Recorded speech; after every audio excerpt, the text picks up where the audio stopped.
আল কোরআন হুজ্জাতুল লাকা ওয়া আলাইকা। হায় কোরআন হয়তোবা তোমার সপক্ষে দলিল হবে, হায় কোরআন হয়তোবা তোমার বিপক্ষে দলিল হবে। আরে দোস্ত, আমি আপনার কাছে কিভাবে বলবো এই কোরআন যদি আমার আপনার বিপক্ষে দলিল হয়ে যায়, আল্লাহর কাছে বাঁচবার কোনো রাস্তা থাকবে না। হায় রে দোস্ত, আমার মালিকের সামনে এভাবে করে কোরআন দাঁড়া দাঁড়ায় বলবে, আয় মালিক, দুনিয়ার জমিনে মেহমান হিসাবে আমারে পাঠাছিল, আয় মালিক তোমার এই বান্দাগুলো এভাবে করে করে আমাকে এমনি করে আমি কোরআনকে তাদের ঘরের ভিতরে রাখে নাই, কারণ টিভির সাথে আমাকে রাখবে, এই জন্য তাদের ইজ্জতের মধ্যে এক ব্যাঘাত ঘটবে। আমাকে ঘরের কোণার ভিতরে এভাবে করে করে রেখে দিয়েছে, চতুর্দিকে মাকড়সা বাধা বেঁধেছে। শুধুমাত্র এতটুকুই না, তেলাপোকা আমার উপরে বিষ্ঠা ফেলেছে, আমার উপরে পায়খানা করেছে। রব্বুল আলামিন আমাকে অবজ্ঞার সাথে রেখেছে। এটা দোস্ত, আপনি বলেন তো দেখি, এই দুনিয়ার জমিনে প্রধানমন্ত্রীর এক দূত যদি আপনার বাড়িতে আসে, আপনার বাড়িতে আসবার পরে আপনি যদি তার মূল্যায়ন না করেন, প্রধানমন্ত্রীর কাছে যদি এভাবে আপনার বিরুদ্ধে মামলা দায়ের করে, বাজে কোনো রাস্তা থাকবে না। হায় দোস্ত, আমার মালিকের তরফ থেকে মেহমান হলো আল্লাহর কালাম। আহা, এই জমিনের বুকে তাওরাত, জবুর, ইনজিল, এভাবে কোরআন, সবটাই তো কিতাবুল্লাহ। কিন্তু আমার আল্লাহ বলেন, বান্দা, এই কোরআন শুধুমাত্র কিতাবুল্লাহ নয় রে বান্দা, এই কোরআন জেনে রাখ, এটা হলো কালামুল্লাহ, অর্থাৎ আমি আল্লাহর জবানে নিষ্কৃত বাণী। আল্লাহু আকবার বলো না মুসলমান, আমার জবানের বাণী। হায় দোস্ত, এই কোরআন যদি আমার মালিকের কাছে এভাবে করে করে মামলা দায়ের করে আর বলে, রব্বুল আলামিন তোমার বান্দা আমাকে অপমান করেছে, আমাকে অবজ্ঞা করেছে, আমি কোরআনকে এভাবে করে করে অবহেলা করেছে, তার সে আমাকে পড়েও নাই, তার জীবনে আমাকে ধরেও নাই, তার ব্যক্তি জীবনে নয়, তার সামাজিক জীবনে নয়, তার পারিবারিক জীবনে নয়, তার রাষ্ট্রীয় জীবনে নয়, আয় মালিক তুমি তাকে ধরো, তুমি তাকে পাকড়াও করো। হায় দোস্ত, সেদিন বাজবার কোনো উপায় থাকবে না। আরে এতটুকু হলে তো বেঁচেই যেতাম, এতটুকু হলে তো বেঁচেই যেতাম। কিন্তু দু জাহানের বাদশা, রাহমাতাল লিল আলামিন, শফিউল মুজনাবিন, যার শাফাআত ছাড়া পৃথিবীর কেউ আল্লাহর জান্নাতে যেতে পারবে না, ওই মানুষটা যদি আপনার আমার বিরুদ্ধে মামলা দায়ের করে, এটা দোস্ত বাজবার উপায় থাকবে না। আহা, তোমার আমার নবী কত মহব্বত তোমারে আমারে করতেন, ময়দানে মাহশরে তোমারে আমারে কত মহব্বত করবেন। হায় দোস্ত, ছোট্ট করে শোনা যায়, ও আমার সুনামগঞ্জের মুসলমান, একটু গভীর মন লাগায় কথাগুলো শোনার চেষ্টা করো। হায় না আছে আমার কোনো গলা, না আছে আমার কোনো এলেম, কিন্তু কথাগুলো বুঝবার চেষ্টা করো। আমি আল্লাহর কালাম থেকে বলছি।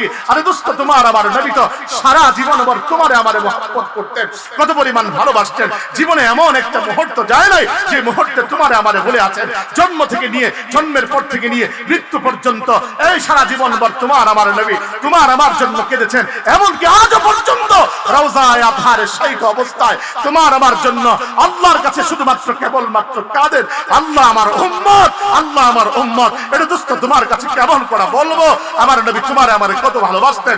আহা, হযরত আয়েশা সিদ্দিকা রাদিয়াল্লাহু তাআলা আনহা বলেন, এটা तमाम দুনিয়ার মানুষ তোমরা জানো না তোমার আমার জন্য কত ফিকির তোমার আমার নবী করেছেন।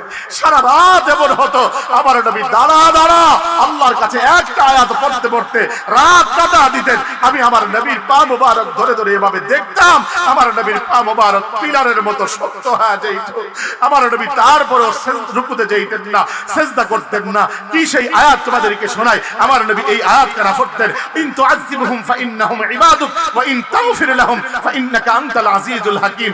রব্বুল আলামিন, এই মানুষগুলোর যদি গুনাহের কারণে শাস্তি দেন, আল্লাহ আপনার কোনো লাভ নাই। আয় রব্বুল আলামিন, এদেরকে যদি আপনি maaf করে দেন তাহলে আপনার কোনো লস নাই। কাজে আল্লাহ আপনি এদেরকে maaf করে দেন না। আর এই দুনিয়ার সমস্ত জজের সামনে উকিলরা দাঁড়ায়া যেমনি করে আসামিকে বাঁচাবার জন্য নিজের থেকে আপ্রাণ চেষ্টা করে, বিভিন্ন বাহানা করে, আহা, তোমার আমার নবী রাহমাতাল লিল আলামিন এভাবে করে তোমারে আমারে বাঁচাবার জন্য আল্লাহর আদালতের মধ্যে বারবার বাহানা করে করে আল্লাহর কাছে চাইতেন। এটা দোস্ত কেমন নবী তুমি আমি পাইছি জানো না? ওই নবী তোমার আমার বিরুদ্ধে মামলা দায়ের করবে, যেই নবী নাকি এভাবে করে করে লম্বা লম্বা রুকু করতেন, লম্বা সিজদা করতেন। হযরত আয়েশা সিদ্দিকা বলেন, तमाम দুনিয়ার মানুষ তোমরা জানো না আমার নবী কত পরিমাণ লম্বা সিজদা করতেন। আহা, আমার নবী যখন সিজদা করতেন আমি চিমটি কেটে কেটে দেখতাম, না জানি এটা রাসূলুল্লাহর শেষ সিজদা কিনা, কিন্তু না, আমি দেখতাম আমার নবীর এমনি করে তার পা রলছে, এভাবে করে করে আমার নবী সিজদার মধ্যে কাটা দিতেন। সিজদার মধ্যে কি করতে জানো? আরে দোস্ত তোমাকে কেমন করে বলবো, হযরত আয়েশা সিদ্দিকা রাদিয়াল্লাহু তাআলা আনহা বলেন, আমি সকাল বেলায় তাকা দেখতাম আমার বিছানার মধ্যে কে যেন মশক ভরে পানি ঢেলে দিয়েছে। আসলে মশক ভরে কেউ পানি ঢালে নাই, আমার নবী রাহমাতাল লিল আলামিন সারা রাত সিজদায় পড়ে পড়ে কেঁদেছে।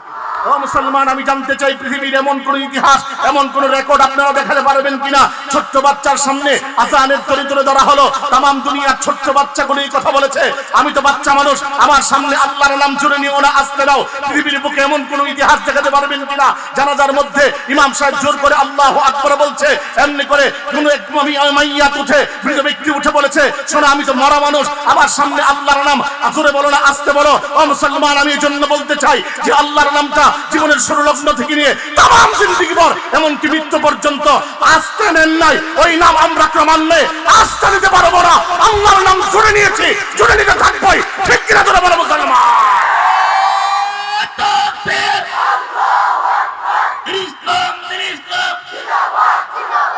ইসলামের শত্রুরা, মুসলমানদের শত্রুরা, আলেম ওলামার শত্রুরা,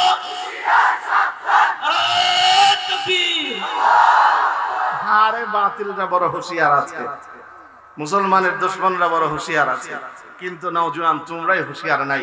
তোমাদের আজ চিন্তা চেতনা আজ তোমাদের মোবাইলের মধ্যে, তোমাদের আজ চিন্তা চেতনা এমনি করে নায়িকার সাথে প্রেম করার মধ্যে, তোমার আজ চিন্তা চেতনা আজ মেসি আর রোনালদোকে নিয়ে, তোমার আজ চিন্তা চেতনা ক্রমান্বয়ে আজ ভারতের সিরিয়ালগুলো নিয়ে, তোমার আজ চিন্তা চেতনা এমনি করে ক্রিকেট খেলা আর এমনি করে ফুটবল খেলা নিয়ে। নওজোয়ান, আমি যেই কথাটা তোমাদেরকে বলতে চাই শোনো, আজ দেখবে এক মা তেমনি করে যখন রান্নার সময় হয় ওই মুহূর্তের মধ্যে বাচ্চার হাতের ভিতরে ক্রমান্বয়ে কার্টুন গুলো দেখিয়ে দেখিয়ে বাচ্চাকে খেলার মধ্যে মগ্ন রাখে, মা তার কাজগুলোকে সারে। আজ তাম পৃথিবীর সমস্ত ইহুদি আর খ্রিস্টান তোমার আমার হাতের মধ্যে পাবজি গেম আর এমনি করে অন্যান্য ধরনের রোনালদো আর মেসিকে ঢুকিয়ে দিয়ে তোমাকে আমাকে এই দিকে মগ্ন রেখে অন্তত পক্ষে বাতিল গোষ্ঠীগুলো আর তাম পৃথিবীর বুকে এক একটা দেশকে এমনি করে টার্গেট করে করে তাম পৃথিবীর বুকে মুসলমান নিধনের সেই কাজ চালাচ্ছে করে কন্ট্রোল।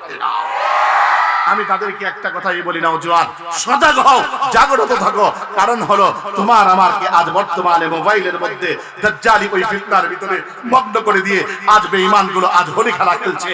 তাকা দেখো আজ ফিলিস্তিনের মাটিতে, এই নওজোয়ান আজ তুমি আজ বড় আরামে, তুমি আছো আজ মোবাইল নিয়ে, তুমি আছো এমনি করে প্রেমিকা নিয়ে, তুমি আছো এমনি করে তোমার খেলা নিয়ে, তুমি আছো সকাল সন্ধ্যায় তোমার চুলের কাটিং নিয়ে। আও নওজোয়ান, আমি তোমাদেরকে বলতে চাই, তুমি তাকা দেখো ফিলিস্তিনের ওই মাটিতে, যেই মাটির মধ্যে আজ এক দুইটা না বরঞ্চ প্রায় 16,000-এরও অধিক ছোট্ট ছোট্ট মাসুম বাচ্চাগুলো আজ শহীদ হয়েছে, যারা নাকি নতুন প্রজন্ম ছিল। আমি তোমাদেরকে একটা কথাই বলতে চাই, তরুণদের কথা বাদ দিলাম, বৃদ্ধদের কথা বাদ দিলাম, আমার মা বোনদের কথা বাদ দিলাম। ও দোস্ত, আমি তোমার কাছে একটা কথাই রাখতে চাই, তোমার ছোট ভাইটা যদি আজ আঘাতপ্রাপ্ত হয়ে জমিন থেকে বিদায় নেয়, নিশ্চয়ই তোমার অন্তরের ভিতরে রক্তক্ষরণ হয়। তোমার বোনটা যদি আঘাতপ্রাপ্ত হয়ে দুনিয়ার জমিন থেকে বিদায় নেয়, তোমার দিলের ভিতরে রক্তক্ষরণ হয়, প্রতিশোধের অগ্নিশিখা তোমার অন্তরে জ্বলে। তোমার কেন বর্তমানে তোমার ওই ফিলিস্তিনি বোন মারা যায়, তোমার ওই ফিলিস্তিনি ছোট্ট ভাইটা মারা যায়, তোমার অন্তরে কেন জ্বলে না? আমি এই কথাই বলতে চাই, কারণ ঈমানের নূর তোমার অন্তরে নাই। জোরে কোন ঠিক না? রাসূল একটা বন্ধন তোমার আমার মাঝে দিয়ে গিয়েছেন। আমার রাসূল বলেন, আল মুসলিমুনা কাজাসাদিন ওয়াহিদ ইনিস্তাকা আইনো ইনিস্তাকা কুল্লু। ও দুনিয়ার মুসলমান, তোমরা শোনো, ভালো করে শুনে নাও, সমস্ত মুসলমান হলো এক দেহের মতো, একটা দেহের মতো। এর মধ্যে একটা দেহের যদি চোখের মধ্যে আঘাত লাগে, পুরো দেহের মধ্যে আঘাত অনুভূত হয়। ও মুসলমান, আজ যদি তোমার দেহের ভিতরে এমনি করে হাতের মধ্যে আঘাত লাগে, পুরো দেহের ভিতরে সেটা অনুভূত হয়, কিন্তু আজ কেন তোমার অনুভব হয় নাই? আমি একটা কথাই বলি, আজ তোমার মধ্যে ঈমানের দৃঢ়তা কম আছে। কথা বলতে হবে, জোরে বলতে হবে, আর চিৎকার মেরে বলতে হবে, ঠিক কিনা? আজ ঈমান বাড়াতে হলে দরকারটা কি? আমি বলি দামি হও, আল্লাহর কোরআনকে এভাবে করে করে ঈমান বাড়ানোর অস্ত্র বানাও। ও মুসলমান, আজ আমাদের ঈমানের দুর্বলতা কেন? আজ ঈমানের দুর্বলতা হলো আজ আমরা কোরআন ছেড়ে দিয়েছি, কোরআন থেকে দূরে সরে গিয়েছি। এজন্যই তো আজ বর্তমান এই জমিনের বুকে বাতিল গোষ্ঠী গঠন আমার আল্লাহর বিরুদ্ধে কথা বলে, নবীর বিরুদ্ধে কথা বলে, কোরআনের বিরুদ্ধে কথা বলে, সর্বপ্রথম গর্জিয়ে ওঠে যারা, এই বৃদ্ধ মানুষগুলো যাদের সিনার ভিতরে আল্লাহর কালাম আছে। সর্বপ্রথম গর্জে ওঠে এই সুনামগঞ্জের কৃতি সন্তান আল্লামা নুরুল ইসলাম খান সাহেব, ময়দানের ভিতরে বৃদ্ধ অবস্থায় লাঠি নিয়ে দাঁড়িয়ে। কথা বলেন না কেন? তার কারণ তার ভিতরে এমনি করে কোরআনের নূর আছে। আমার আল্লাহ একই কথা মুমিনের ব্যাপারে বলেন, ইন্নামাল মুমিনুনা আল্লাযীনা ইযা যুকিরাল্লাহ ওয়াজিলাত কুলুবুহুম ওয়া ইযা তুলিয়াত আলাইহিম আয়াতুহু যাদাতুহুম ঈমানা। হায় আমার আল্লাহ মুমিনের দ্বিতীয় নাম্বার গুণ বর্ণনা করেন, ঈমানদারের সামনে যখন আল্লাহর কালাম তেলাওয়াত করা হবে, ঈমানদারের এমনি করে ঈমান বেড়ে যাবে। হযরত জুনদুব ইবনে আব্দুল্লাহ তিনি বলেন, ইবনে মাজার এই হাদিস, আল্লাহর রাসূল এই সাহাবী বলেন, ও দুনিয়ার মানুষেরা তোমরা জানো না আমরা সর্বপ্রথম ঈমান শিখবার পরে সর্বপ্রথম যে কাজটা করেছি সেটা হলো রাসূলের কাছ থেকে আমরা কোরআন শিখে গিয়েছি। কোরআন শিখার কারণে আমাদের ঈমান বেড়ে গিয়েছে। আমি যেই কথা বলতে চাই, আজ আমাদের এই নওজোয়ান কাফেলা আজ বর্তমানে কোরআন থেকে দূর হবার কারণে আজ আমাদের ঈমান কমে যায়। আজ ফিলিস্তিনে আক্রমণ হয়, আমাদের ঈমান গর্জে ওঠে না। আমি যেই কথা বলতে চাই, ঈমানদার ঈমানের মধ্যে যদি আজ বর্তমানে শান্তি দিতে চাও, ঈমানকে যদি আজ পোক্ত করতে চাও, ঈমানকে যদি তাতা করতে চাও, খোদার কসম কোরআন ছাড়া দ্বিতীয় কোনো বিকল্প পন্থা নাই। কোরআনই একমাত্র ঈমানকে শান দেওয়ার একমাত্র উত্তম উপায়। আমি যেই কথাটা বলতে চাই, মাহে রমজানের ঠিক আগ মুহূর্তে কোরআনের এই বিষয় আপনাদের সামনে যেই কথাটা তুলে ধরতে চাই, ও দোস্ত, আজ এই জমিনের বুকে সবচেয়ে অবজ্ঞা আর অবহেলার সবচেয়ে কিতাবের নাম যদি প্রশ্ন করা হয় তাহলে সেটা বলা হবে কোরআন। কারণ আজও পর্যন্ত এইভাবে করে করে আজ তোমার এই জমিনের বুকে ইনজিল বিতরণ হয় রাস্তায় দাঁড়িয়ে দাঁড়িয়ে, এভাবে করে করে সেই ইনজিল রাস্তায় দাঁড়িয়ে দাঁড়িয়ে মানুষের মাঝে বিতরণ করছে। কিন্তু তুমি কোরআনের বেলায় এতটাই অবহেলা যুক্ত অবস্থায় আছো যে কোরআনকে আজ ধরে পড়বার মতো তোমার সময় নাই। ও দোস্ত, এই মজলিসের ভিতরে যদি আমি জিজ্ঞাসা করি, মাদ্রাসার আলেম ওলামা ছাড়া যদি প্রশ্ন করি কোরআন কে পড়ো, অন্ততপক্ষে এই জায়গার ভিতরে অনেকে অকপটে সুন্দরভাবে এই উত্তর দিয়ে ফেলবে, না হুজুর আমি তো কোরআন পারি না। আমি যদি জিজ্ঞাসা করি নামাজ পড়ো, বলবে হ্যাঁ নামাজ তো পড়ি, সেটা তো নামাজ পড়া লাগবে। আমি যদি জিজ্ঞাসা করি নামাজ যে পড়ো কি দিয়ে পড়ো, বলবে কোরআন দিয়ে পড়ি। তবে একখানা মাসআলা শুনে নেন, ডান বামে আমার আলেম ওলামা বসা। ও দোস্ত, নামাজের ভিতরে নামাজ অশুদ্ধ হওয়ার, নামাজ ভঙ্গ হওয়ার কারণের মধ্যে অন্যতম কারণ হলো কোরআন অশুদ্ধ পড়া। জোরে কোন না কেন? নামাজের ভিতরে অন্যতম কারণ হলো, নামাজ ভঙ্গ হওয়ার অন্যতম কারণ হলো কোরআনকে অশুদ্ধ পড়া। আমার বন্ধুরা, আমার ভাইরা, আমি আপনাদের কাছে কেমন করে বলবো, আজ আপনি নামাজের বেলায় আজ নামাজকে আজ অবজ্ঞা করে, আজ নামাজ কেমন যেন কোরআন অবজ্ঞা করেন নাই, নামাজকে কেমন যেন অবজ্ঞা করছেন। নামাজ আজ পড়ছেন তো আমার বাস, আমি যে কথাটা বলি, আজ 60 বছর হয়ে গেল, 70 বছর বয়স হয়ে গেল, আজ কোরআনকে ধরতে পারলেন না, কোরআনকে পড়তে পারলেন না। আপনার থেকে হতভাগা আর দুর্ভাগা এই জমিনের বুকে আর কেউ নাই। অনৌজওয়ান আমার বন্ধুরা, আমার ভাইরা, আজ কোরআন থেকে এতটাই তুমি দূরে। আজ দুনিয়ার জমিনে যখন খবর আসে লন্ডন থেকে ভিসা আসবে ইংরেজি ভাষা শিখবার জন্য, সমস্ত কাজ থেকে মুক্ত হইয়া তুমি এভাবে করে করে ইংরেজি স্পিকিং এর মধ্যে ঢুকে যাও। এমনি করে মালয়েশিয়া যেতে হবে সেই ভাষা শিখবার জন্য, তুমি এভাবে করে করে সমস্ত কিছু থেকে মুক্ত হয়ে তুমি এভাবে করে করে সেই ভাষা শিখবার জন্য মগ্ন হয়ে যাও। আরে দোস্ত, এতটুকুই না, এই জমিনের বুকে তোমার এমনি করে কানাডায় যেতে হবে কানাডা ভাষা শিখবার জন্য, তুমি এভাবে করে করে সেই ভাষা শিখবার জন্য এমনি করে তুমি সমস্ত কাজ থেকে অবসর হইয়া, কিন্তু সমস্ত কাজ থেকে তুমি মুক্ত হইয়া সেই ভাষা শিখবার জন্য তুমি এভাবে নিজেকে নিয়োজিত করে ফেলো। আমি যে কথাটা বলতে চাই দোস্ত, আর সেই কোরআন তোমার আমার সামনে আজ অবস্থিত, সেই কোরআন তুমি আমি শিখি না। আমার বন্ধুরা, আমার ভাইরা, আমার মালিক তো একদিন দাঁড় করাবেন, আমার মালিক এভাবে করে করে তোমার আমার থেকে হিসাব দিবেন। আহা, এই দুনিয়ার সমস্ত ভাষা শিখবার ক্ষেত্রে তোমার এত আগ্রহ, কিন্তু আল্লাহর কালাম শিখবার ক্ষেত্রে তোমার বিন্দু পরিমাণ আগ্রহ নাই। আমি যেই কথাটা বলতে চাই, এই দুনিয়ার কোন ভাষার ক্ষেত্রে আমার মালিক এই কথা বলেন নাই, বান্দা আমি এই ভাষাকে তোমার জন্য সহজ করলাম, কিন্তু আমার আল্লাহ একখানা ভাষার ক্ষেত্রে, সেটা হলো মহাগ্রন্থ আল কোরআন, সেই কোরআন শিখবার ক্ষেত্রে আমার আল্লাহ বলেন ওয়ালাকাদ ইয়াসসারনাল কোরআন, আমি আল্লাহ কোরআনকে তোমাদের জন্য সহজ করলাম। জোরে কন্না সুবহানাল্লাহ। আমার বন্ধুরা, আমার ভাইরা, এই জন্য দুনিয়ার জমিনে সবচেয়ে সহজ ভাষা হলো আল্লাহর কোরআন। আল্লাহর কোরআনের চাইতে সহজ ভাষা আর এই দুনিয়ার জমিনে কোনো কিছু ভাষা নাই। এজন্য আল্লাহর নবী, বিশ্ব নবী রাহমাতাল লিল আলামিন, তিনি উম্মতকে ডেকে ডেকে বলেন, উম্মত, দুনিয়ার জমিনে যদি তুমি সম্মানিত হতে চাও, দুনিয়ার জমিনে যদি তুমি দামি হতে চাও, আমার আল্লাহ তোমার দাম বাড়াবে একমাত্র কোরআনের মাধ্যমে। দুনিয়ার জমিনে তোমার ঈমানকে যদি তুমি বাড়াতে চাও, আমার আল্লাহ ঈমান তোমার বাড়াবেন কেবলমাত্র কোরআনের মাধ্যমে। পরকালেও তুমি যদি সম্মানিত হতে চাও আমার আল্লাহর কাছে, আমার আল্লাহ রাব্বুল আলামিন তোমার সম্মান বাড়াবে এই কোরআনের মাধ্যমে। ও মুসলমান, আমার বন্ধুরা, আমার ভাইরা, লক্ষ্য করে দেখুন এই দুনিয়ার জমিনের মধ্যে অনেক মাসই তো আছে, 11টা বাকি 12টা মাসের মধ্যে সবচেয়ে দামি মাস সেই মাসটা হলো আগত সেই মাহে রমজান। এই মাহে রমজান দাম বাড়লো কেন? তার মূল কারণ টুকুন হলো কেবলমাত্র এই কোরআনের কারণে। আমার আল্লাহ রাব্বুল আলামিন বলেন, শাহরু রমাদানাল্লাযী উনজিলা ফীহিল কোরআন, আমি আল্লাহ মাহে রমজানে কোরআনকে নাজিল করলাম। এই দুনিয়ার জমিনে অনেক রাত্রি আছে, সমস্ত রাত্রির মধ্যে একটা রাত্রির বড় দাম, সেই রাতটা হলো মাহে রমজানের ভিতরে শেষ দশকের মধ্যে সেই রাত্রিটা হলো বেজর রজনীর মধ্যে, সেই রাত্রির নাম হলো লাইলাতুল কদর। আমার আল্লাহ রাব্বুল আলামিন সেই রাত্রির বর্ণনা দিতে এভাবে বলেন, লাইলাতুল কদরি খায়রুম মিন আলফি শাহর, লাইলাতুল কদর হলো এমন রাত্রি যা হাজারো মাস ইবাদত করার থেকে সবচেয়ে, হাজারো মাস ইবাদত করার থেকে সবচেয়ে বেশি দামি রাত। আমার বন্ধুরা, আমার ভাইরা, এই দুনিয়ার জমিনের মধ্যে অনেক নগরী আছে, ওই নগরীর মধ্যে সবচেয়ে দামি নগরী হলো দুইটা নগরী, একটা হলো মক্কাতুল মুকাররমা, আরেকটা হলো মদিনাতুল মুনাওয়ারা। আমার বন্ধুরা, আমার ভাইরা, এই দুনিয়ার জমিনের মধ্যে অনেকগুলো গুহা আছে, সবচেয়ে দামি গুহা কোনটা? সবচেয়ে দামি হলো যার মধ্যে আমার আল্লাহর কালাম নাজিল হয়েছিল। এই দুনিয়ার মধ্যে সবচেয়ে এমনি করে কাপড় আছে, সবচেয়ে দামি কাপড় কোনটা? সবচেয়ে দামি কাপড় হলো যার সঙ্গে এমনি করে কোরআনের গিলাফ হয়েছে। আমার বন্ধুরা, আমার ভাইরা, শুধু তাই নয়, এই দুনিয়ার জমিনের মধ্যে অনেক কাঠ আছে, অনেক দামি দামি কাঠ আছে, তার মধ্যে থেকে সবচেয়ে দামি কাঠ কোনটা? তার চেয়ে সবচেয়ে দামি কাঠ হলো যে কাঠ দ্বারা কোরআনের এমনি করে রেহাল বানানো হয়। দোস্ত, আমার বন্ধু, আবার গভীর মনোযোগ দিয়ে কথাটা বোঝার চেষ্টা করেন। এই জমিনের বুকে মাসের দাম বাড়লো, রাত্রির দাম বাড়লো, এই জমিনের বুকে কাঠের দাম বাড়লো, গুহার দাম বাড়লো, নগরীর দাম বাড়লো, কাপড়ের দাম বাড়লো, কেবলমাত্র এই কোরআনের কারণে। আজ যদি এই দুনিয়ার জমিনে কোন একটা মানুষ কোরআনকে দাম দহন করে, কোরআনের সাথে নিজের সম্পর্ককে লাগা দেয়, আমার আল্লাহ রাব্বুল আলামিন ওই মানুষটার দাম ক্রমান্বয়ে বাড়া দিবেন। জোরে জোরে কন্যা সুবহানাল্লাহ। ওই মানুষের দাম আমার আল্লাহ বাড়াবেন। কত পরিমাণ বাড়াবেন?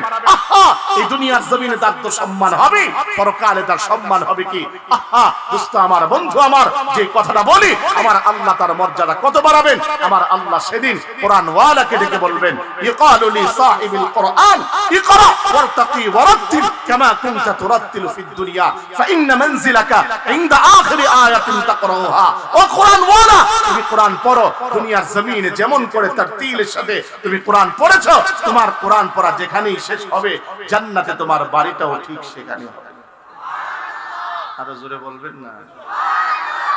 ভাবতেছেন আপনাদেরকে কষ্ট দিচ্ছি যে সুবহানাল্লাহ বলা, হুজুর আপনাদেরকে খালি কষ্ট দেন। আমি বলি না, সুবহানাল্লাহ বলাচ্ছি অর্থটা কি জানেন? সুবহানাল্লাহ অর্থ হলো আল্লাহ তুমি পবিত্র। আমার আল্লাহ তিনি পবিত্রতার এই ঘোষণা শুনে ফেরেশতাদের দিকে এবার তাকিয়ে তাকিয়ে বলেন, ফেরেশতারা এসে এসে বলতে থাকেন, তাকাও দেখ মল্লিকুল হিলফুল ফুজার, হিলফুল ফুজুল ইসলামী যুব সংঘের এই জান্নাতের বাগানটার দিকে বসে আছে কারারে? বলে মালিক, বসে তো আছে আপনার বান্দা আব্দুল্লাহ, আব্দুর রহমান, আব্দুল করিম। বলছেটা কি? বলে মালিক আপনার বান্দাগুলো বলছে সুবহানাল্লাহ, মানে আপনি পবিত্র। আমার আল্লাহ এবার খুশি হইয়া ডাক দিয়া বলতে থাকেন, ও ফেরেশতারা, আমার তো কোনো গুনাহ নাই, গুনাহের কোনো ময়লা নাই। ও ফেরেশতারা, যে বান্দাগুলো বলছে সুবহানাল্লাহ, তাদের তো গুনাহ আছে, গুনাহের ময়লা আছে। ফেরেশতারা, আমি মালিকের তরফ থেকে ঘোষণাটা শোন, তোরা সাক্ষী দেখ, আমি মালিকের তরফ থেকে ঘোষণা হলো যে বান্দা বলছে সুবহানাল্লাহ, আমি পবিত্র, আমি আল্লাহ ঘোষণা দিলাম, আমি আল্লাহ তাদের গুনাহের ময়লাগুলো আমি আল্লাহ দুই মুছে পবিত্র কইরা দিলাম। জোরে কন্যা সুবহানাল্লাহ। আরেকবার বইলা আরেকটু পবিত্র হন না, জবানটা খুইলা আরেকবার পবিত্র হন না। হায় দোস্ত, শুধু তাই না, আমার মালিক কত খুশি হন সুবহানাল্লাহ বলার কারণে। আমার নবীজি মেরাজে গিয়েছিলেন, আপনারা খুব ভালোভাবেই জানেন। অন্ততপক্ষে আমার নবী যখন ফিরছিলেন সপ্তম আসমানে পয়গম্বর ইব্রাহিম আলাইহিস সালামের সাথে সাক্ষাৎ হলো। পয়গম্বর ইব্রাহিম আলাইহিস সালাম আমার নবীকে ডেকে ডেকে বলতে লাগলেন, শুনেন গো, আমার দুনিয়ার জমিনে যখন ও আখির জামানার পয়গম্বর আপনি যখন যাবেন, যাবার সময় আমার সন্তানদেরকে বলবেন দুনিয়ার জমিনের মধ্যে বসে বসে যেন জান্নাতের ভিতরে গাছ রোপণ করে। বলে আমার উম্মত তো দুনিয়ায়, তারা দুনিয়ার জমিনের মধ্যে বসে বসে জান্নাতের ভিতরে কিভাবে গাছ রোপণ করবে? আল্লাহর নবীকে এবার ডেকে ডেকে বলতে লাগলেন, শুনেন, আপনার উম্মত যদিও থাকবে দুনিয়ায়, কিন্তু এই দুনিয়ার জমিনের মধ্যে বসে বসে তারা যদি এভাবে করে করে এমনি করে প্রত্যেকবার সুবহানাল্লাহ, প্রত্যেকবার আলহামদুলিল্লাহ বলে, আমার আল্লাহ প্রত্যেকবার সুবহানাল্লাহ, প্রত্যেকবার আলহামদুলিল্লাহর বিনিময়ে জান্নাতের ভিতরে এক একটা গাছ রোপণ করে দেবে। আরো একবার বইলা আরেকটা লাগান, আরো জোরে বইলা আরেকটা লাগান। বাবার জন্য একটা লাগান, আরে মায়ের জন্য আরেকটা লাগান। দাদারে বাদ দিবেন কেন? দাদার জন্য একটা লাগান, দাদির জন্য আরেকটা লাগান। নানি অপরাধটা করলো কি? নানির জন্য আরেকটা, আরে নানার জন্য আরেকটা। এই এলাকার মাটির নিচে আমার আপনার আত্মীয় স্বজন অনেকেই সেই তো চিমের মতো করে আমার আপনার দিকে তাকিয়ে আছে। সমস্যা বইলা জোরে বইলা তাদের জন্য আরেকটা লাগান। হ্যাঁ, খুব লস করাইতেছে আপনাদের, না? খুব লস হচ্ছে আপনাদের। দোস্ত, আমি যেই কথাটা বলতে চাই, আজকে তো আপনি অন্তত পক্ষে এই জায়গার ভিতরে দেখতে পাচ্ছি না বিদায় আমল করতে চাচ্ছি না। নওজোয়ান, এই মুহূর্তে বাহিরে থাকতা, প্রতি মুহূর্তের মধ্যে হয়তোবা তোমার মোবাইলে, তোমার স্ক্রিনের মধ্যে তোমার চোখ থাকতো, তোমার গুনাহ হতো। কিন্তু জান্নাতের বাগানে বসছো না, এই জান্নাতের বাগানে বসছো তো কেবলমাত্র আমার মালিকের রহমতের বাড়ি দ্বারা তোমার উপরে বর্ষণ হচ্ছে। জোরে কন্যা সুবহানাল্লাহ। এজন্য আমি যে কথাটা বলি, আমার নওজোয়ান এই যুবকদেরকে একটা কথাই বলতে চাই, আলহামদুলিল্লাহ এই হিলফুল ফজুলের মল্লিকপুরের নওজোয়ান যুবকগুলো, প্রত্যেকটা যুবক বড় মেহনত করে এই জান্নাতের বাগানকে সাজিয়েছে। আমার আল্লাহ তাদেরকে যেন হযরত ওমর, হযরত খালিদ বিন ওয়ালিদের মতো করে কবুল করেন। জোরে বলেন না আমিন। আমার দোস্ত, আমার বন্ধু, আমার ভাই, এই কথাটা আপনাদেরকে আজ বলতে চাই, এই দুনিয়ার জমিনেও সম্মান, পরকালেও সম্মান কোরআনের সাথে লাগবার কারণে আজ আমরা এই কোরআনকে বানিয়ে নিয়েছি কেবলমাত্র আমার আপনার জন্য, কেবলমাত্র তাবিজ কবজের কিতাব। আজ আমি আপনি কোরআনকে বানিয়ে নিয়েছি। আমার বাবা মরবে ওই মুহূর্তের মধ্যে এভাবে করে করে 10 জন মৌলবী সাহেব এনে এভাবে করে করে আজ কোরআন পড়বার সেই কিতাব আমি আপনি কোরআনকে বানিয়ে নিয়েছি। এমনি করে 40টার মধ্যে আমার বাবার 40টা হবে ওই মুহূর্তের মধ্যে 10-15 জন হুজুর এনে ওই জায়গায় এই মাত্র এই কিতাব। আমি বলতে চাই শুধুমাত্র এতটুকুই না দোস্ত, এই জমিন থেকে আযাব গজব আজ আল্লাহর কেবলমাত্র কিছুদিন পরে পরে প্রকাশ পায়। আমি বলি এই জমিন যদি আল্লাহর আযাব গজব থেকে বাঁচাতে চাও, অন্তত পক্ষে এই জমিনের বুকে আল্লাহর কোরআন প্রতিটা ঘরে ঢোকাও। জোরে কোন ঠিক কিনা? আগে দেখবেন আমার বাজানরা এই পর্যন্ত এই কথা বলতে পারবেন না, এই জমিনে বর্তমানে যত ভূমিকম্প হয়, আগে এত ভূমিকম্প হতো না। এই জমিনে আজ কিছুদিন পরে পরে যত আযাব গজব হয়, এই জমিনে এত হতো না। তার মূল কারণ হলো তাদের কানেকশন ছিল আল্লাহর সাথে। হয়তোবা বৃদ্ধ বৃদ্ধ মানুষগুলো, আমাদের দাদাদেরকে দেখেছি, আমাদের বাবাদেরকে দেখেছি, সকাল হলে তাদের প্রথম কাজ হলো আল্লাহর কালাম তেলাওয়াত করা। সকাল হলে প্রতিটা মায়ের কাজ হলো আল্লাহর কালাম তেলাওয়াত করা, আল্লাহর সাথে এভাবে বোঝাপড়া করে ওই মুহূর্তের মধ্যে তারা এমনি করে তাদের কর্মের মধ্যে যেতেন, যার কারণে জমিনে আযাব গজব হতো না। কেবলমাত্র আযাব গজব হওয়ার মূল কারণটুকুন হটা, এটা হলো এই জমিনে আজ মুসলমান কোরআন থেকে দূরে সরে গিয়েছে। এজন্য যে কথাটা আপনাদের কাছে রাখতে চাই, যে কথাটা আজ আপনাদের কাছে রাখতে চাই, সেই কথাটুকুন হলো আল্লাহর কালাম অন্তত পক্ষে প্রতিটা ঘরে ঘরে আজ যদি থাকে, আল্লাহর আযাব গজব থেকে বাঁচা যাবে। ছোট্ট একখানা ঘটনা আপনাদেরকে শোনাই। আপনারা জানেন সফরনামায় ইবনে বাতুতা, আল্লামা ইবনে বাতুতা এমনি করে তামাম পৃথিবীর বুকে ভ্রমণ করেছিলেন, বাংলার জমিনেও এসেছিলেন। হযরত আল্লামা ইবনে বাতুতা এমনি করে তিনি ভ্রমণ করতে করতে তিনি মালদ্বীপে গিয়েছিলেন। মালদ্বীপ কাকে বলা হয়? চতুর্দিকে পানি আর পানি, মাঝখানে একটা দ্বীপ, সেই দ্বীপ তার নাম হলো মালদ্বীপ। জোরে কোন সুবহানাল্লাহ। মুসলমান আমার বন্ধুরা, আমার ভাইরা, এবার যখন নাকি তিনি সফর করতে করতে ওই মালদ্বীপের মাটিতে গেলেন, মালদ্বীপে যাবার পরে লক্ষ্য করে এবার তাকা দেখেন ওই শহরের শতভাগ মুসলমান। তিনি শতভাগ মুসলমান দেখবার পরে তিনি বড় আশ্চর্য হলেন। এবার লোকদেরকে জিজ্ঞাসা করতে লাগলেন, বলো তো দেখি তোমাদের এই নগরীতে শতভাগ মুসলমান কেমন করে হলো? তোমাদের এই অঞ্চলের ভিতরে শতভাগ মুসলমান কেমন করে আসলো? এবার লোকেরা বলতে লাগলো, শুনেন, আমাদের এই নগরীর মধ্যে শতভাগ মুসলমান ছিল না। আমাদের এই দেশের ভিতরে আমরা অমুসলিম সম্প্রদায় ছিলাম, আমরা শতভাগ অমুসলিম ছিলাম। কিন্তু ঘটনা একখানা ঘটে গিয়েছিল, যার কারণে আমাদের এই দেশের ভিতরে শতভাগ মুসলমান আসলো। বলে ঘটনাটা কি আমাকে বলো। বলে আমাদের এই সমুদ্র ঘেঁষে সৌদি আরবের একটা জাহাজ এভাবে করে করে বাণিজ্যিক জাহাজ যাচ্ছিল। ওই জাহাজটা এমনি করে সমুদ্রের মধ্যে ঢেউয়ের কবলে পড়ে, এভাবে করে করে সমুদ্রের মধ্যে জাহাজটা ডুবে গিয়েছিল। সমস্ত মানুষগুলো সেই জায়গার মধ্যে মারা গিয়েছিল। কেবলমাত্র একটা ছোট্ট নওজোয়ান যুবক, সেই নওজোয়ান যুবক আমাদের এই সেমনি করে সমুদ্রে সাঁতরিয়ে আমাদের এই অঞ্চলের ভিতরে এসেছিল। আমার বন্ধুরা, আমার ভাইরা, এমনি করে যখন নাকি আমাদের এই দেশের ভিতরে এসে জায়গা করে নিল, জায়গা করবার পরে ওই অবস্থার ভিতরে কাউকে সে নিজের ভাষা বুঝাইতে পারে না যে আমি আমার এই দেশের আমি না, বরঞ্চ আমি হলাম বিদেশি। কাউকে যখন ভাষা বুঝাইতে পারে না, নওজোয়ান যুবক ওই মহিলা এবার ক্রন্দন করছে। যখনই ক্রন্দন করছে, এবার যুবক কাছে গেল, যাওয়ার পরে জিজ্ঞাসা করলো, মাগো জানতে চাই আপনি কেন ক্রন্দন করেন, আপনি কেন কান্না করেন, কারণটা কি? মহিলা এবার ডেকে ডেকে বলতে লাগলো, বাবারে তুমি ভালো করে জানো আমার এই কন্যা ছাড়া এই দুনিয়ার জমিনে আমার কেউ নাই। এই কন্যাটা আগামীকাল সকালে আমার কাছে মৃত অবস্থায় আসবে। এবার তিনি ডাক দিয়ে বলতে লাগলেন, মাগো কেন আপনার কন্যা মৃত অবস্থায় আগামীকাল আপনার কাছে আসবে, কারণটা কি? এবার পুরো ঘটনা খুলে বলা শুরু করে দিল। ও বাবা, তুমি কেবল মাত্র জানো এই মালদ্বীপে এই নগরীটা আমাদের সকলের জানমালের ব্যাপক ক্ষয়ক্ষতি হতো। প্রত্যেক বছরে একটা দানব এসে আমাদের উপরে আক্রমণ করত। আক্রমণ করার কারণে মানুষের জানমালের বিশাল বড় ক্ষতি হতো। প্রত্যেক বছরে এবার একটা সিস্টেম করে দেওয়া হলো যে প্রত্যেক বছরে তার জন্য একটা ভোগ দেওয়া হবে, যেই ভোগের কারণে সেই অন্ততপক্ষে এই মালদ্বীপবাসীটা অন্ততপক্ষে তাদের জানমাল কিছুটা হলেও হেফাজত হয়। এবার ওই সিস্টেম অনুপাতে লটারি হয় প্রত্যেক সময়, প্রত্যেক বছরে এই দিনে লটারি হয়। লটারির মধ্যে যার নামখানা ওঠে তার জন্য কিছু কোয়ালিটির প্রয়োজন হয়। এক মায়ের এক কন্যা, সে এবার কুমারী হতে হয়। সেই লটারির মধ্যে আমার কন্যাটা এবার তার নামটা উঠে গিয়েছে। বাবারে, আজকে সন্ধ্যা বেলায় পুলিশ প্রশাসনের লোকেরা এসে আমার কন্যাটাকে এভাবে বধূ সাজে সজ্জিত করে এভাবে মালদ্বীপ নগরীর এক সীমান্ত এলাকায় এমনি করে তাকে দিয়ে আসবে, এক পার্শ্বে তাকে দিয়ে আসবে। এভাবে সেই বিশাল বড় দীর্ঘদেহী দানব এসে তার সঙ্গে যা মনে চায় তা করবে। আগামীকাল সকাল বেলায় আমার এই কন্যাটাকে আমার হাতে মৃত অবস্থায় বুঝিয়ে দিবে। এবার ওই নওজোয়ান যুবক এবার বলতে লাগলো, মাগো অন্ততপক্ষে আপনার বাড়ি থেকে আপনার নুন খেয়েছি, আপনার গুণ গাওয়া দরকার। মা একটা কাজ করুন, লক্ষ্য করে দেখুন আমার তো এই অবস্থায় দাঁড়িয়েও নাই, মোছও নাই, দেখতে আমার চেহারাটা অনেকটা মিলি চেহারা।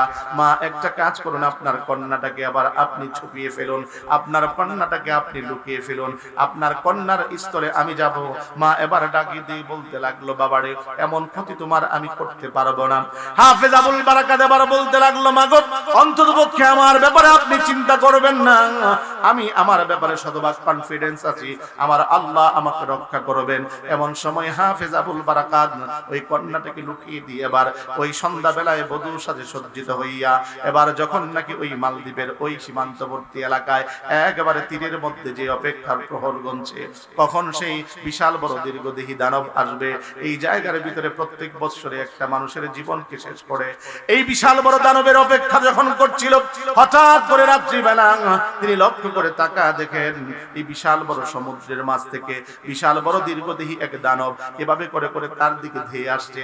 হাফেজ আবুল বারাকাত মনে মনে ভাবতে লাগলো, আমার কাছে কামান নাই, আমার কাছে গোলা বারুদ নাই, আমার কাছে কোনো প্রকারের অস্ত্র নাই, কিন্তু আমার কাছে সবচেয়ে বড় একখানা অস্ত্র আছে, সেটা হলো আমার আল্লাহর কালাম। আমার আল্লাহর কালাম, সেই আল্লাহর কালাম যখন নাকি তিনি পড়া শুরু করে দিলেন, আমার বন্ধুরা, আমার ভাইরা লক্ষ্য করে দেখেন এই মুহূর্তের মধ্যে হাফেজ আবুল বারাকাত ওই মুহূর্তের মধ্যে তাকা দেখেন এই যে বিশাল বড় দীর্ঘদেহী দানবটা যে গতিতে আসা শুরু করে দিয়েছিল তার গতিটা সামান্য হলেও রোধ হয়েছে। এবার আরো জোরে তিনি আল্লাহর কালাম তেলাওয়াত করা শুরু করে দিলেন। এবার আস্তে আস্তে করে তার গতিটা আরো রোধ হতে লাগলো ক্রমান্বয়ে। এবার যখন নাকি তিনি আল্লাহর কালামের পড়া আরো স্পিড বাড়িয়ে দিলেন, হঠাৎ করে দানবটা হঠাৎ করে উধাও হয়ে গেল। হাফেজ আবুল বারাকাত এবার রাত্রিবেলা ওই জায়গায় অবস্থান করলেন। সকাল বেলায় প্রশাসনের লোকেরা যখন এই জায়গার ভিতরে আসলো ওই লাশটাকে নেবার জন্য, এসে তাকা দেখে ওই জায়গায় সন্ধ্যা বেলায় যে দিয়ে দেওয়া হয়েছিল একটা কন্যাকে তাকা দেখে সেই জায়গায় তরুণ একজন যুবক দেখা যায়। এবার জিজ্ঞাসা করে, তুমি আসলে কোত্থেকে? বলে, আমি তো গতকাল সন্ধ্যায় এখানে এসেছিলাম। বলে, না আমরা তো কন্যা দিয়ে গিয়েছিলাম। বলে, কথা এখানে হবে না, চলো তোমার বাদশার দরবারে। এবার হাফেজ আবুল বারাকাতকে নিয়ে যাওয়া হলো ওই বাদশার দরবারে। বাদশার দরবারে নেওয়ার পরে জিজ্ঞাসা করে, কে তুমি? বলে, আমার নাম হাফেজ আবুল বারাকাত, বাড়ি কোথায়? কয়, সৌদি আরবের মধ্যে। আসছো কিভাবে? পূর্ণ ঘটনা তিনি এবার খুলে বললেন। এবার বলতে লাগলেন, তুমি কিভাবে বাঁচলে? বলে, রাত্রিবেলা ঠিকই দেখেছিলাম বিশাল দীর্ঘদেহী সেই দানব, আল্লাহর কালাম পড়েছিলাম, যার কারণে আল্লাহ আমাকে হেফাজত করেছেন। জোরে কোন সুবহানাল্লাহ। আমার বন্ধুরা, আমার ভাইরা, হাফেজ আবুল বারাকাত এবার এই কথা বলবার পরে বাদশা এবার ডাক দিয়ে বলতে লাগলো, তোমার আল্লাহর কালামের বড় ক্ষমতা, কাজী একটা কথা বলতে চাই ও হাফেজ আবুল বারাকাত, আগামী বছর এই দিনে তোমাকে এই জায়গার মধ্যে দিয়ে আসা হবে। আগামী বছর এই দিনে তুমি এই জায়গায় যাবার পরে পুনরায় যদি তুমি জীবিত অবস্থায় আমাদের মাঝে ফিরে আসতে পারো, তাহলে আজ আমি বাদশা তোমার সামনে ঘোষণা দিলাম, আমার এই দেশের শত জনগণকে নিয়ে, যত জনগণ আছে সকলকে নিয়ে কালিমা পড়ে তোমার হাতে আমরা মুসলমান হয়ে যাব। যেই কথা সেই কাজ। আগামী বছর ওই জায়গায় আবারও গেল, যাবার পরে এবার সঙ্গে সঙ্গে সেই জায়গার ভিতরে ঢুকবার পরে আবার পরক্ষণে সুন্দর সুস্থ শরীরে এভাবে করে করে যখন ফিরে আসলেন, ফিরে আসবার পরে ক্রমান্বয়ে তিনাকে এবার বলা হলো, যেহেতু তুমি ফিরে এসেছো, আমাদের ওয়াদা সত্য, আমরা ওয়াদা অনুপাতে তোমার হাতে কালিমা পড়ে আমরা সকলেই মুসলমান হয়ে গেলাম। দোস্ত, বিপদ থেকেও বাঁচা যায় এই কালামের দ্বারা। আল্লাহর এই কালামের এত বড় বিস্ময় ক্ষমতা, আল্লাহর কালামের বিস্ময় এক ক্ষমতা হলো এটাই, সমস্ত বিপদ থেকে বাঁচা যায়, রোগ থেকে। আজকে আমাদের উলামায়ে কেরাম, আপনারা তিনাদের কাছে গেলে তিনারা বেশি কিছু করে না, ডাক্তারি কোনো এমনি করে নাপাও দেয় না, এমনি করে আপনাদের কাছে বড় কোনো ধরনের বিশেষ কিছু সাজেস্ট করে না। উলামায়ে কেরাম আপনারা তিনাদের কাছে গেলে কেবলমাত্র একটা ফু দেয়, ফু সেটা কেবলমাত্র মন করে না, আল্লাহর কালাম থেকে ফু দেয়। যখনই ফু দেয় অনেক বড় রোগীও এমন আমার আল্লাহ এমন করেছেন, বিশাল বড় রোগী আমার আল্লাহ তাকে এই কেবলমাত্র কালামের বরকতে আমার আল্লাহ তাকে সুস্থ করে দিয়েছেন। জোরে কন্যা সুবহানাল্লাহ। এজন্য আমি যেই কথাটা বলতে চাই সেই কথাটুকু হলো, আল্লাহর এই কালাম শুধুমাত্র কেবলমাত্র এই তাবিজের কিতাব না, আল্লাহর কালাম এই জমিনে আযাব গজব থেকে হেফাজত করবে। এজন্য প্রতিটা করে করে কোরআনের তালিম হওয়ার দরকার আছে না? জোরে বলেন আছে না নাই? আমার বন্ধুরা, আমার ভাইরা, আমার বাবারা, আমি যে কথাটা বলি, বাবা আজ অনেকেই তো আজ আল্লাহর কালাম পারেন না, কিন্তু শিখতে অনেকে লজ্জা পান। আপনাকে যখন বলা হয় আল্লাহর কালাম যখন শিখেন, কোরআন শিখেন, আপনি তখন বলেন না, আমি কেমন করে আল্লাহর এই কালাম শিখবো, আমার তো বড় লজ্জা লাগে। আজ যদি আমার এই অক্ষমতা, আমার যে এই ব্যর্থতা, এটা যদি আজ মসজিদের ইমাম জানে, আমার বড় লজ্জা লাগবে। মসজিদের মুয়াজ্জিনের কাছে যদি লজ্জা পান, আপনি এভাবে করে কেন লজ্জা পান? তার কারণ যখন হলো, তিনি যদি জানতে পারে আপনি আল্লাহর কালাম পারেন না, আপনার বড় লজ্জা লাগবে। আরে নওজোয়ান, আমার যুবক বন্ধুরা, আমার ভাইরা, গভীর মনোযোগ দিয়ে শোনার চেষ্টা করো। তুমি আজ বড় তাং ফাং করে চলো, তোমার চুলের কাটিং আর বিভিন্ন আইটেমের, তোমার প্যান্টের কাটিং আর বিভিন্ন আইটেমের, তোমার শার্টের পরে শার্ট, এক এক কালারের শার্ট, কিন্তু তুমি আজ নিজেকে বড় কিছু মনে ভাবো, কিন্তু আল্লাহর কালাম পারো না। আমি বলি এই দুনিয়ার জমিনে তোমার কোনো দাম নাই, কোনো প্রকারের দাম নাই। তুমি ভাবো আজ মসজিদের এমনি করে ইমামের কাছে গেলে আমার লজ্জা লাগে, হায় হায়, এমনি করে মাদ্রাসার কোন উস্তাদের কাছে গেলে আমার লজ্জা লাগে। আমি বলি দোস্ত, আমি যেই কথাটা আজ বলতে চাই সেই কথা হলো, এত লজ্জা রাখবেন কোথায়? যেদিন নাকি আমার মালিক, কোরআন তার প্রমাণ, সূরা ইয়াসিনের মধ্যে আমার আল্লাহ বলেন, ওয়ামতাযুল ইয়াওমা আইয়ুহাল মুজরিমুন, হায় সেদিন আমার মালিক কোটি কোটি মানুষের সামনে যখন এই কথা ডেকে ডেকে বলবেন, ও পাপাচারীরা, ও এমনি করে, ও অন্যায়কারীরা, আজ আমার নেককার বান্দাদের থেকে ও মুজরিমুনা আজ পৃথক হয়ে যা। হায় দোস্ত, আপনার জীবনে কোরআন শুদ্ধ হয় নাই, আপনার নামাজ হয় নাই, আপনি মুজরিমদের কাতারে সেদিন আল্লাহর আদালতে দাঁড়াতে হবে, ময়দানে মাহশরে দাঁড়াতে হবে কোটি মানুষের সামনে।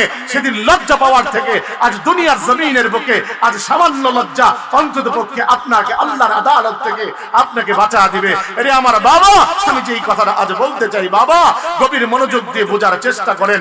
এই দুনিয়ার জমিনে আপনি অনেকে ভাবেন, আরে আমাদের তো এই কোরআন না, আমাদের জন্য এই কোরআন না, এই কোরআন কেবলমাত্র মাদ্রাসার হুজুরদের জন্য, এই কোরআন কেবলমাত্র এমনি করে মসজিদের ইমামের জন্য, এই কোরআন মসজিদের মুয়াজ্জিন সাহেবের জন্য, এই কোরআন এমনি করে মুফতির জন্য, এই কোরআন মুফাসসিরের জন্য, এই কোরআন মুহাদ্দিসের জন্য, আর এই কোরআন কেবলমাত্র মাদ্রাসার ছাত্রদের জন্য।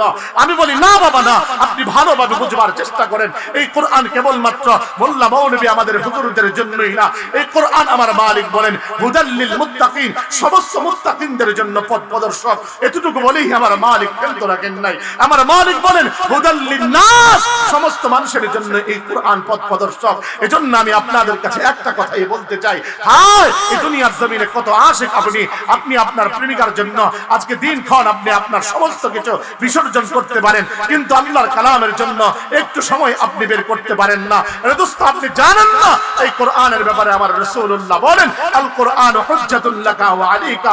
হায় কোরআন হয়তোবা তোমার সপক্ষে দলিল হবে, হায় কোরআন হয়তোবা তোমার বিপক্ষে দলিল হবে। এটা দোস্ত আমি আপনার কাছে কিভাবে বলবো, এই কোরআন যদি আমার আপনার বিপক্ষে দলিল হয়ে যায়, আল্লাহর কাছে বারবার কোনো রাস্তা থাকবে না।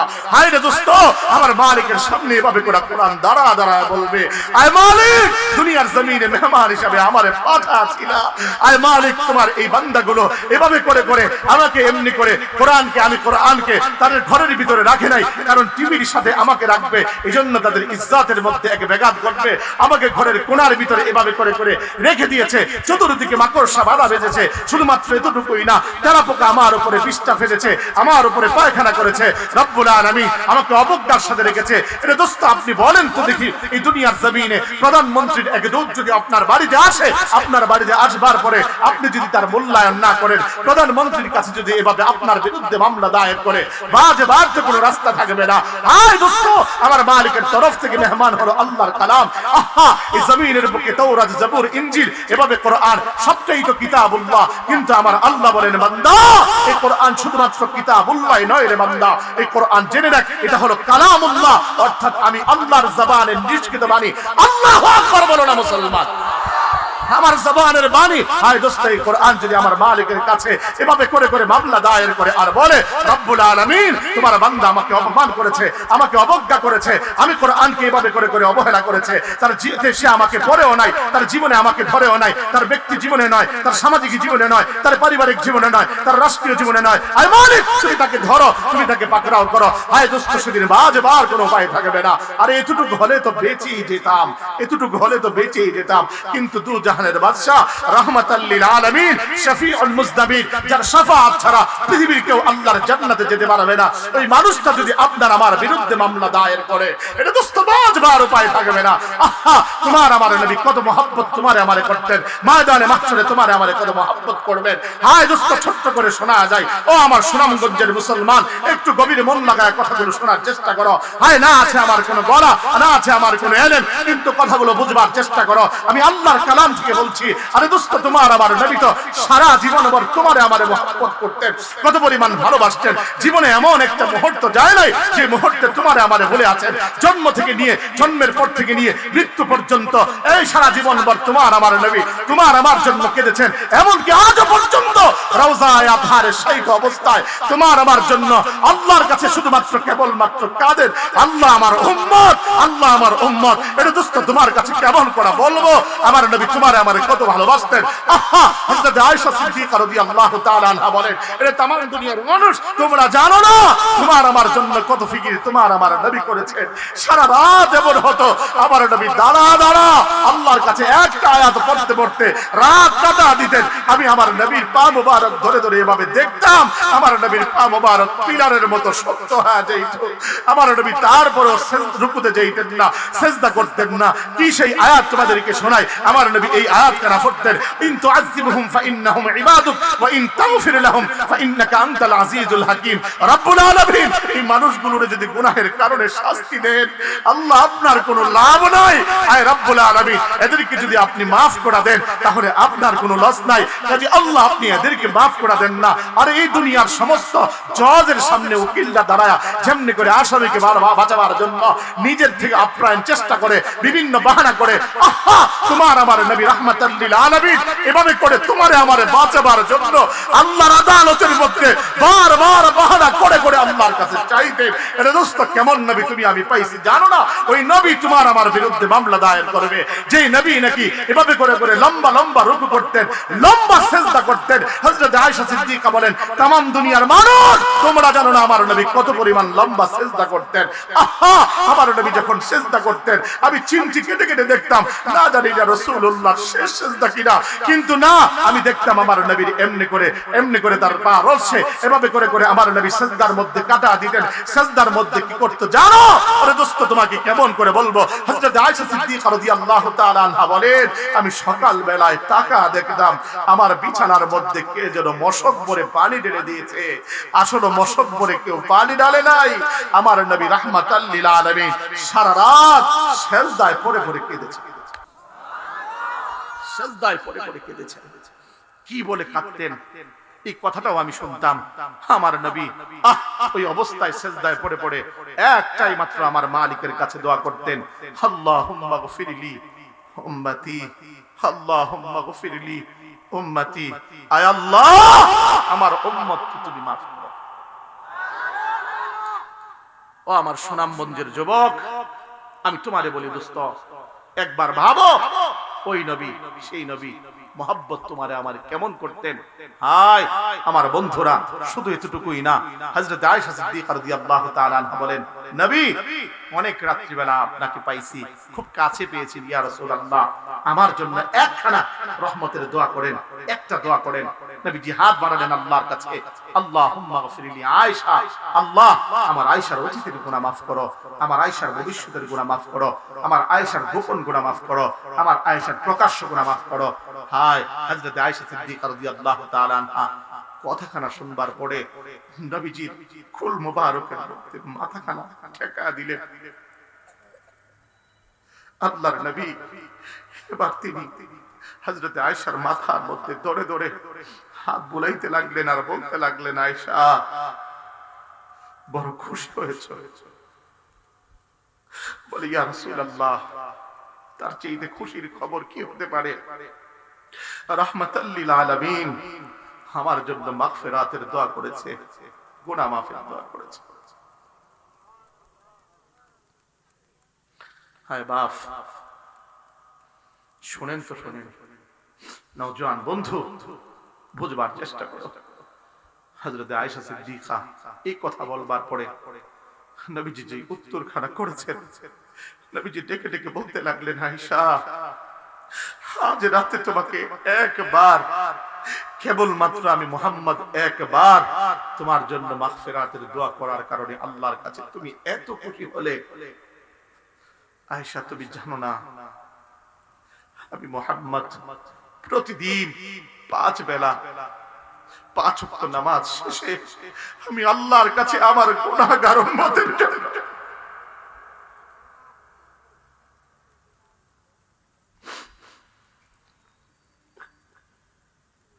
আমি আমার গুনাহগার উম্মতের জন্য আল্লাহর কাছে প্রতিদিন 5 বেলা মাগফিরাতের দোয়া করি।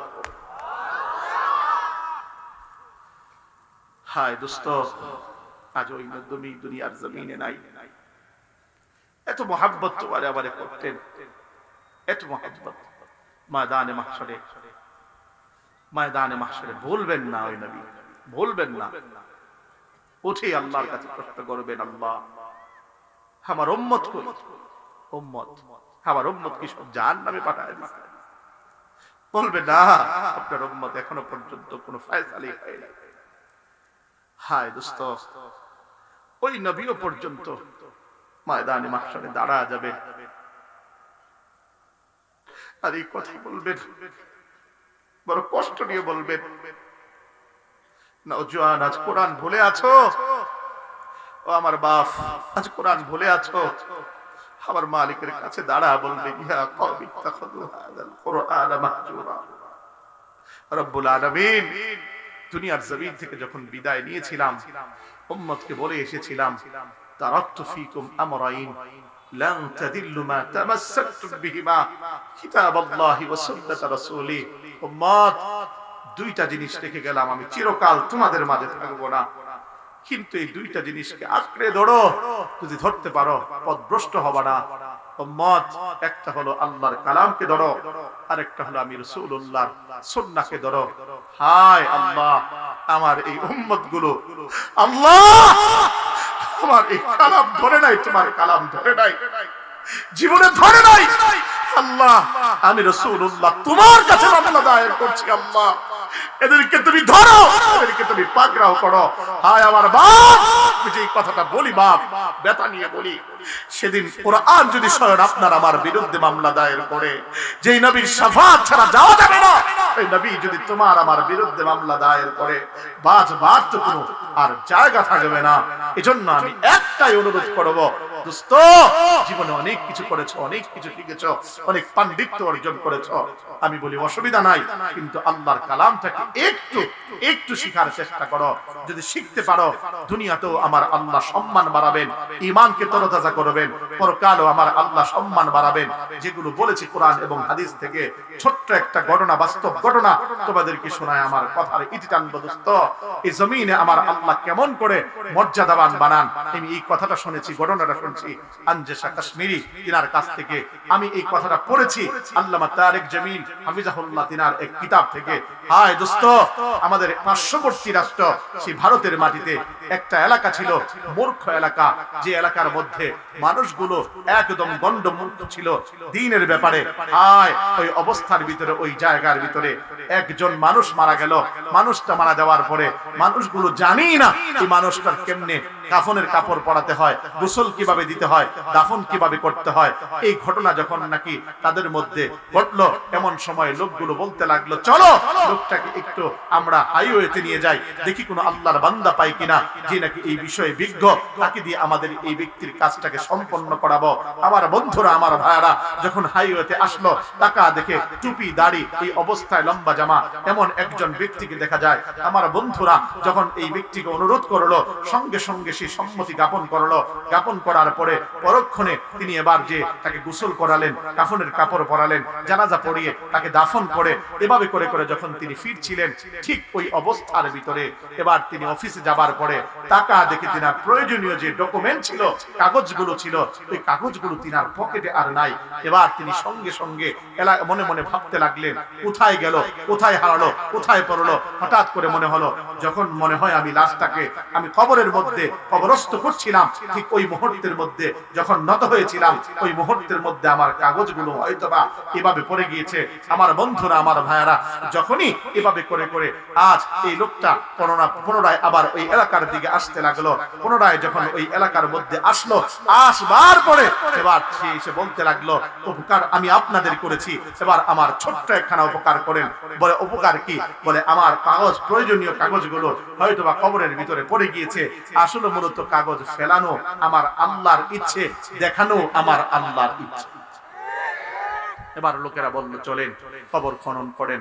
হায় আমার বাপ, খেয়াল করেন তো গভীর মনে, দোস্ত গভীর মনে খেয়াল করো, যখন নাকি কবরটাকে খনন করতে লাগলো, যখন নাকি কবরটাকে খনন করতে লাগলো, এবার টাকা দেখে, এবার এমনি করে প্রত্যেকে লক্ষ্য করে দেখে যে এই কবরের মাটি যখন আস্তে আস্তে সরাতে লাগলো, এই কবর থেকে এক বিশাল খুশবু ছড়াতে লাগলো, যে খুশবুর কারণে পুরো এলাকা মাতোয়ারা হয়ে গেল।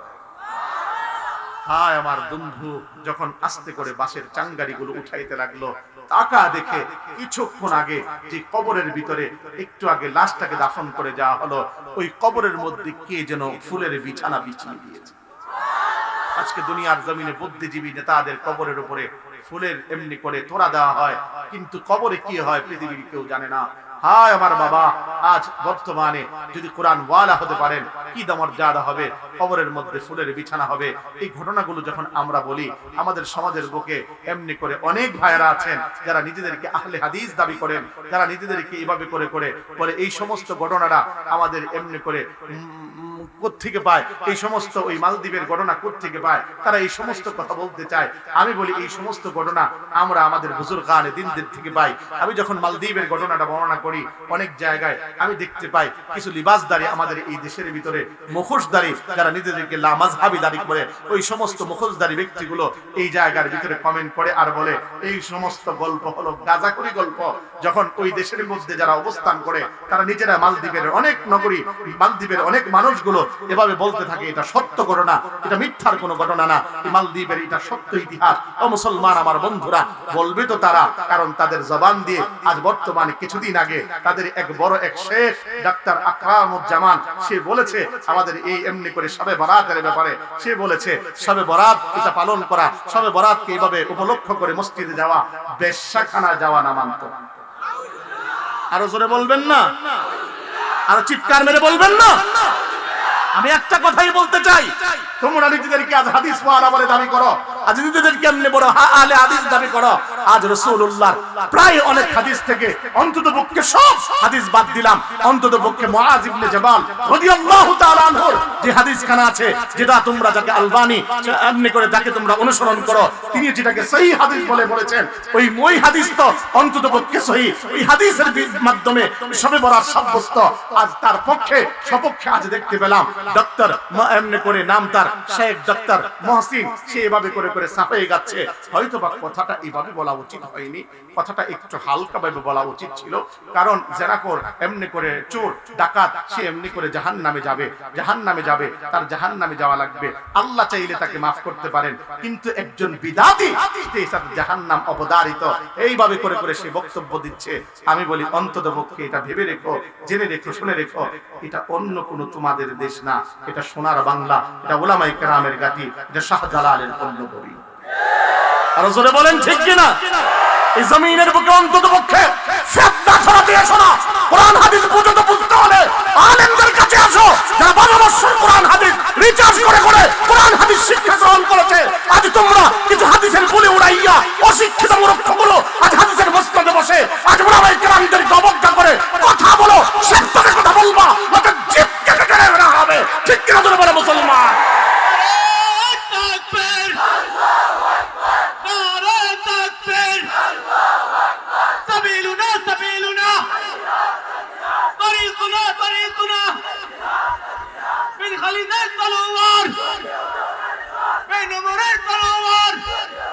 আমার বন্ধুরা, আমার ভাইরা, যখনই নাকি কবরের ভিতরে ফুলের বিছানা বিছানো তিনি দেখে বড় অবাক হলেন।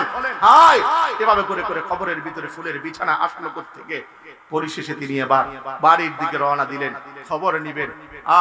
বাড়িতে যে তাকা দেখে কেউ নাই, তার কেবলমাত্র একটা কন্যা সন্তান। জিজ্ঞাসা করে, মা তোমার বাবা এমন কি আমল করত যার কারণে আমার আল্লাহ কবরের ভিতরে তার ফুলের বিছানা বিছিয়ে দিয়েছেন?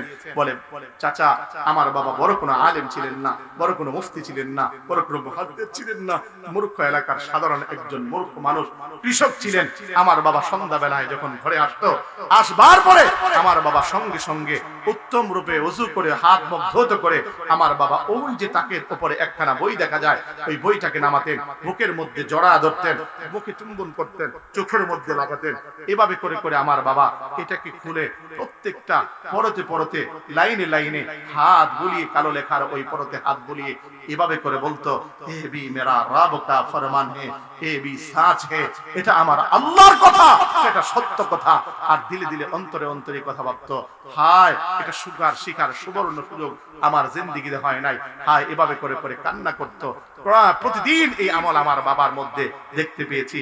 পরিশেষে ওই লোক বলতে লাগলো, মা অন্ততপক্ষে বুঝে গিয়েছি তোমার আব্বা এই কোরআনকে আজমত করার কারণে, সম্মান করার কারণে আমার আল্লাহ তার কবরটাকে ফুলের বিছানায় বিছিয়ে দিয়েছে। এজন্য দোস্ত আমি তোমাদের কাছে একটা কথা বলতে চাই, কোরআনময় এই মাস দুনিয়ার জমিনে দামি হতে চাও, এই আলেম ওলামারা দামি হয়েছেন কেবলমাত্র কোরআনের কারণে। এই আলেম ওলামারা দামি হয়েছেন কোরআনকে নিজের সিনার মধ্যে ধারণ করার কারণে। আমি তোমাদেরকে দামি মানুষ বানাতে চাই। অন্ততপক্ষে আমার একজন উস্তাদ ছিলেন, বৃদ্ধ, একদম বৃদ্ধ, দাড়িগুলো লাল, এভাবে করে করে আমাদের এমনি করে তালিমুল মুতাআল্লিম পড়াতেন। এই কিতাবখানা শেয়ারের কিতাব, এই কিতাবখানা তিনি পড়াতেন। দর্সে নিজামের মধ্যে এটা আছে। হুজুরকে আমরা জিজ্ঞাসা করতাম, প্রত্যেক বছরে ওনার ছেলেরা এক একজন বড় বড় ব্যক্তিত্ব, কিন্তু উনি বাড়ি যান না, নিজের কাপড় নিজে ধৌত করেন, নিজের খাবার নিজে উঠান, এমনি করে হাজিরা খাতার মধ্যে নিচে তিনার নাম খানা লিখে রাখতেন। আমি জিজ্ঞাসা করতাম, উস্তাদজি আপনি কেন এই কাজটা করেন? কেন বাড়িতে গেলে তো আরাম আয়েশের জিন্দেগি যাপন করতে পারেন? তখন তিনি ডাক দিয়ে বলতেন, শোনো আমার কাছে উস্তাদ হওয়ার থেকে আমার কাছে তালিবুল ইলম এটা এই অবস্থায় থাকা আমার কাছে বড় শ্রেয় মনে হয়, ভালো মনে হয়। কারণ রাসূলুল্লাহ বলেছেন, আহারে মান সালাকা তরিকান ইয়ালতামিসু বিহি ইলমান সাহালাল্লাহু লাহু তরিকান ইলাল জান্নাহ, যে ইলম অন্বেষণ করতে বের হয়, আহারে এমন সময় আমার আল্লাহ তার জন্য জান্নাতের পথকে সুগম করে দেন। সুবহানাল্লাহ। এজন্য দোস্ত আপনার কাছে অনুরোধ, ও বাপ আমি আপনার কাছে অনুরোধ, মরতে তো সকল কি হবে, মরা তো সকল কি লাগবে, অন্তত পক্ষে আমার আপনার কখন মরণ হবে তা জানি না, অন্তত পক্ষে আপনি আজকে, আমি এই হিলফুল ফুজুল যুব সংঘকে আজ অনুরোধ করব, মল্লিকপুর হিলফুল ফুজুল যুব সংঘকে আজ অনুরোধ করব, আগামী কাল থেকে ইনশাআল্লাহ আমার সুলাইমান জামালপুরি ভাইয়ের মসজিদের মধ্যে মাগরিব পরে হোক ইশারের পরে হোক একটা বয়স্ক কোরআন শিক্ষা হবে। শুধুমাত্র বয়স্ক বলতে বৃদ্ধ বাবারা না, নওজোয়ান তোমরাও আজ তোমরা সেখানে অংশগ্রহণ করবা। সেটা কখন হয় সেটা ভালো হবে, সেটা পরামর্শ সাপেক্ষ হবে। তবে আজ এই তাফসীরুল কোরআন মাহফিলের অন্তত পক্ষে একটা লাভ আমি দেখতে চাই, সেটা হলো আগামী বছর যদি আল্লাহ আমাকে এখানে কবুল করেন, অন্তত পক্ষে আমি এই জায়গার ভিতরে অন্তত পক্ষে কোরআনের সেই খাদেমগুলোকে দেখতে চাই যারা নাকি কোরআন পড়েছে। আমি নিজে অন্তত পক্ষে আমার মনে থাকুক আর না থাকুক, আমি নিজ হস্তে তাদেরকে পুরস্কৃত করব, আমি তাদেরকে আমার নিজের থেকে পুরস্কার দিব। কারণ কোরআনওয়ালা যাকে আমার আল্লাহ এভাবে সম্মান দিয়েছেন তাকে আমি নিজ থেকে আমি সম্মানই করব।